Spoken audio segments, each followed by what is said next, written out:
Emily Atef is a German director. She's been working in TV and film heavily. She's, I think, about 50 for the last few decades. She has acted once in a film called Marseille by Angela Schenlack, who also has a film in the program. Part of this new German cinema wave. There's been many new German cinema waves. The final putterings of the new German cinema. Yeah. So Petzold and Schenlack and co. sort of and Griesebach resuscitated German cinema, which has been legendary at least twice in the silent era, and then with Fassbinder and Herzog and Wenders, Schlondorf et al.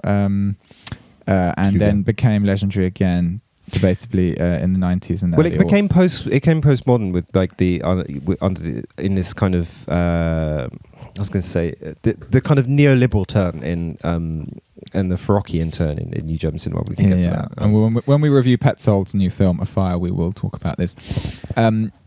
Shall I just give a quick summary of Someday We Will Tell Each Other Everything? An impossible film name to remember. That's the first mistake she's made. The second mistake she's made is going to make a bad film. It's set. It has two elements to it that it is quite proud of having combined. The first element is the fact that the Berlin Wall has just fallen. Berlin, a city we are coming to you live. You're telling me this now for the first time. The Berlin Wall has fallen 30 plus years ago in 1990. Of course, a huge moment for people, especially people whose families were split across this line, this geopolitical divide. Terrible things for lovers of GDR aesthetics. Exactly, and this film is about a family that has a family in the East that has some people on the West who are united. But this is not the main story. The main story is a woman in this family in the East who has a boyfriend. She lives with her boyfriend, not with her family, who has a somewhat complicated, fraught relationship with her mother, and she's in love. What's her name? She's called Maria. She's in love with She's not in love with Johan. She's her with young boyfriend. She's a young boyfriend. First love, when you start out, you date someone your age, and then if she's in love with him, she falls in love with a man called Henna.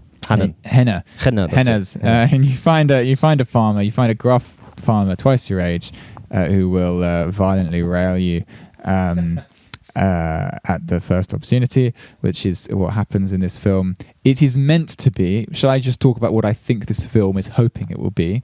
Yeah. It's hoping that it will be a devastating juxtaposition of the personal and the political, depicting probably autobiographical feelings and emotions of the director, a common experience of a woman who ditches her kind of childhood sweetheart for an older father figure, a rough-handed father replacement figure, and it is hoping to be a kind of a new spin on a classic tale.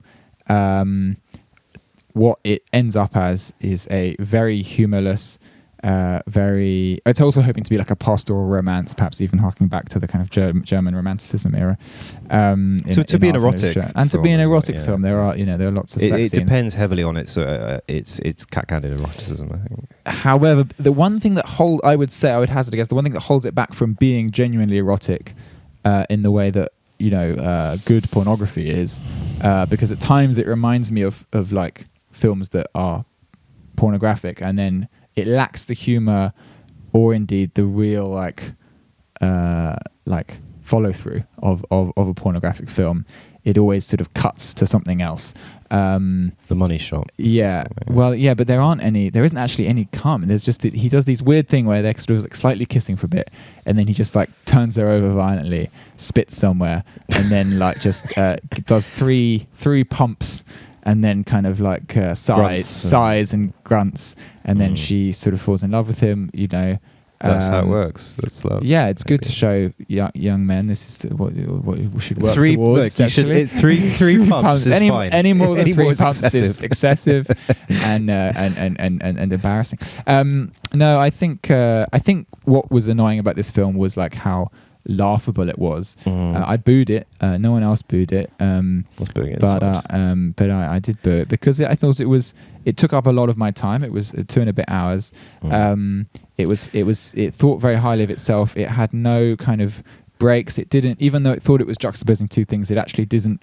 It didn't weave them together. It didn't weave them together, nor did it create contrast, chiaroscuro, either visually or. And there was one really beautiful shot with some reflections in a mirror and some glass. But otherwise, the compositions had no real direction. You'd go from like a shot of her cycling to then a shot of the ground that then goes up to her cycling. It was like an excess of coverage. Exactly. They just took all the coverage. They didn't film it with the sort of actual cinematic energy. They just did loads of TV-ish coverage. Maybe it's because she works in TV. They just and pieced together these bits of coverage. And what was your experience? I'll say, I'll say Lady Chatterley's Lenin. And by what I mean, it's just to riff on what you're saying, it kind of collides, or attempts to hadron collide Lady Chatterley's lover, or this hard-on collide, this kind of pastoral taboo romance with a political, social, historical structure. I'm referring here to I think the trend has now died away slightly of things like Goodbye Lenin, and on TV Deutschland 89, Deutschland 90, which were films which kind of, I think, looked back at pre-unification Germany into the GDR with the lens of nostalgia, I suppose, in a way, nostalgia for like the simplicities of the pre-capitalist East Germany. And there's those Deutschland and Goodbye Lenin are obviously shot in this kind of manic, slightly Amelie-esque caperishness and kind of twee nostalgia. And the film does bits of that, so you'll jolt from rumpy-pumpy in the farmhouse to her and Johann shopping in West Germany, as it were, Munich, for CD players, and kind of their minds boggling over which coffee to order on the menu, because apparently you don't have multiple kinds of coffee in East Germany before 1990. And I think so, but those things are never really. They never dovetail. They don't interact and play off each other in interesting ways at all. You could probably have evacuated the entire context of the Berlin Wall and left a film there that probably would have been a bit tighter. It doesn't add anything to it apart from just B-reel of Munich. B-roll. It's B-roll o'clock. It's B-roll o'clock. So I think it basically thinks it's being very profound, and by that I mean there are scenes that are obviously attempting to convey gravitas, but really don't have it. And I think there's moments where I'm thinking Days of Heaven, Malick, Thin Red Line, Malick, The New World, where landscape lives and breathes with this languid kind of animal primeval energy. It's a character unto itself with Malick, and it's one of Malick's great strengths, particularly Thin Red Line, which is obviously the greatest war movie ever shot. And I think greater than Come and See and Iron Shot. I think so, yeah. Or at least in the context of, I suppose, like the Hollywood response to World War II, or whatever maybe I should say. Fair claim. It's definitely up there. Yeah, I like it a lot. And the kind of taut majesty and imminence of those worlds. So you get these scenes that you see the landscape and these fields in this kind of rural farmland in Germany, and they leave you cold. And you see the clouds, and it leaves you cold. And so, but they're reaching for profundity, and they seem like they're used as these visual props to say, okay, now here's the pathetic fallacy.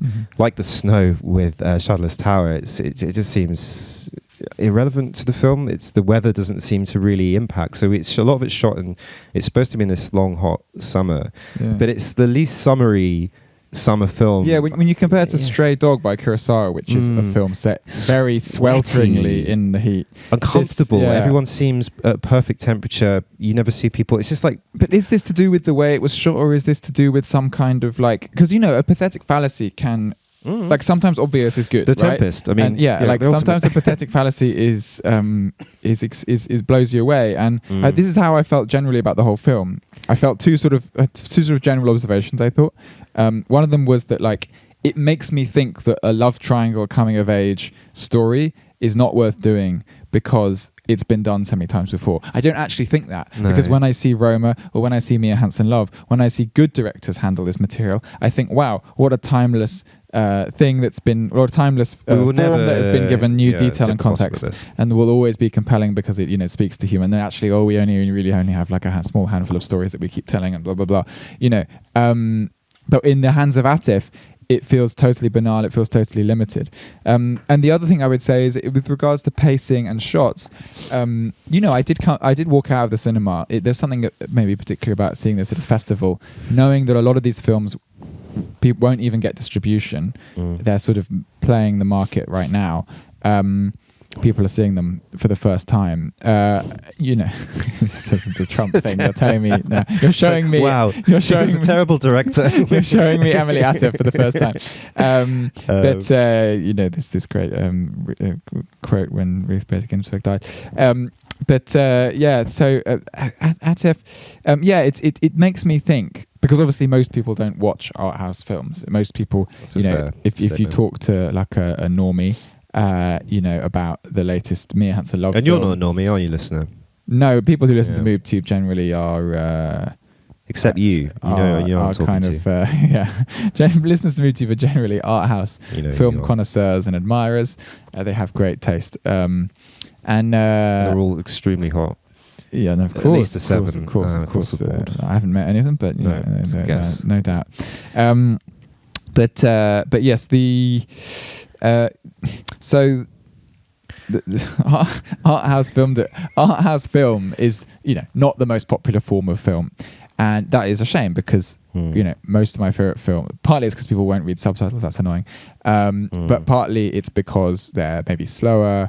There's this whole idea that nothing happens or nothing important happens, and there's an idea that they're indulgent, that they're pretentious. Now, I am usually extremely resistant to pretension as an accusation. I'm usually extremely resistant. It's a Philistine critique. However, every so often I am forced to watch a film which completely confirms this accusation, and it makes me very sad, because it's like people won't watch Jeanne Dielman, which is like a totally transcendent art house in quotes film, because they might have seen some bullshit by Emily Atef that is just needlessly slow and poorly constructed. It's kind of picture house fare for UK market. That means it's so it will perform well. They may well distribute it. Yeah, they probably will. And I think for me, I think there's this.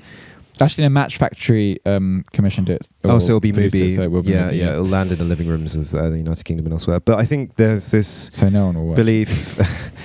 I mean, I think it will do very well in Germany, because it lays claim to this kind of state of the nation film about unification. I think the Germans in the audience really enjoyed, probably a lot more than we did. It's obviously, I think it kind of limps around. That element feels extraneous. It feels like it was kind of this film could have been set today, for example. I said this earlier, but I think to talk more again back to form, and I was talking about Summer. And you think about films like Summer of Monica, things like this, where the things like sweat, beads of sweat. You can feel it rising off the screen when it's good. Moving their clothing around. There's physical gestures that you can show, but the heat is not present. So it's like, what it does look like is like the grade has been bumped to give everything this glow, but it's not present. And in the actual sound design texture. was crushed as well.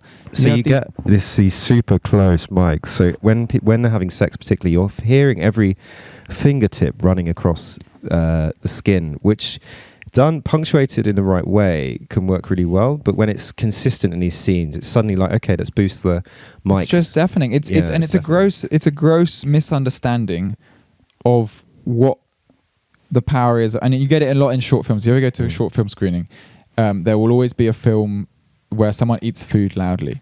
Yeah. And it's very irritating, because you normally can't hear people eat food that loudly. It's not that I would advocate naturalism in every case, but there's a great Hitchcock quote. Again, I'm not like a huge Hitchcock stan, but that he created the building blocks for cinema in various important ways in terms of tension and suspense.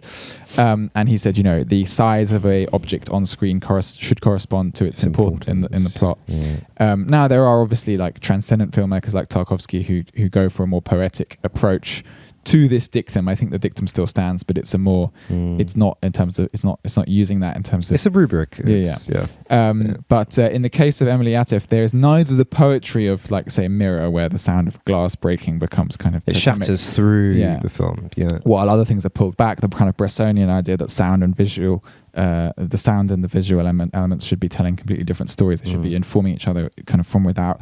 But nor does it do the Hitchcockian thing of making loud and big things that are important and sifting away all the rest. It makes loud and big loads of things which aren't important. And this feels like very, very sophomore, very junior, very kind of... well, it felt like TV. It felt like a sort of... heightened TV from someone who thinks they ought to just turn all the knobs up for cinema. Yeah, and I think there's this thing about intimacy as well. And I think you talked about... We discussed coverage earlier, this kind of zany coverage.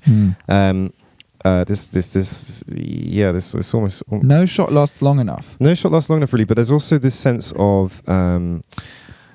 the camera always having to be confounded with the eye or very close over the shoulder or hovering very near to people. There's very few medium shots in this film. In a landscape that's begging for them, is really begging for more establishment, and not through these lazy Malikian Days of Heaven intertitles, but through just a bit more width. And I think the film is constantly up in everyone's fucking space. Again, it's an amazing misconception of intimacy. How intimacy is the idea that you should, the way to, we had this problem with Close that we reviewed last year in the New Horizons Festival, Lucas Dant's Close, which is now coming out in the UK. The idea that in order to show intimacy, you should have loads of close shots is a misconception. It's a very... Well, also think about, you think about Fellini and how Fellini explores, Antonioni explores ideas of alienation and intimacy through a distant camera. And I think that's Angelopoulos too. Pardon? Angelopoulos too. Angelopoulos as well. And there's just because the camera is a light mobile thing that can be handheld around, it doesn't necessarily deserve or need that at all times. And I think the camera was too hungry for it was too lustful in a way for these bodies that weren't really lusting or really weren't really evoking much eroticism. And I think there's a sense in which there's a sense in which the film just felt just profoundly middlebrow in a lot of ways, and also, like you said, very pretentious. I think seeking to be applauded for profundities that weren't really earned or weren't really there. And a bit of formal restraint would have let the audience in, and that's what's important. Yeah, there was one device I really liked, which was when her shitty childhood boyfriend is a photographer, and he wants to go and photograph the villagers in this kind of like John Burgess sort of authenticity way. And he photographs Henna, not realizing that his girlfriend is sleeping with Henna, and he takes while she's looking out the window behind some curtain. Some gauze, he takes a photo, and she's like terribly worried that this will give away the affair. And then, of course, when he's developing it, he sort of in the dark room. He finds the photo and says, "Oh, look, Henna was with a woman. That's why he didn't want me to come inside." And she's like, "Oh, phew." Yeah, the suspense was really. I think that. But that was suspense. That was the only bit of suspense. Then it became reality. Because throughout the film, she's trying to hide this affair from the family. She's staying with Johan's family, and I think again it plays up that this is a game of cat and mouse, but there's no real tension in that either. It doesn't seem very difficult for her to hide this affair. There's a bit where the granddad sort of realizes maybe a bit, but it's kind of picked up and dropped. And it's almost like she thinks that there's more intelligence and more subtlety in not pursuing these like clearly more interesting elements or interesting ways to convey the emotion. We have to stay with the emotion itself. It's a very therapy culture almost, isn't it? Yeah, because I think there's a scene where repeated returns to Munich, where the beast from the east, Henna, decides to go to Munich, and he goes and he's just a simple country boy, and he's befuddled by all the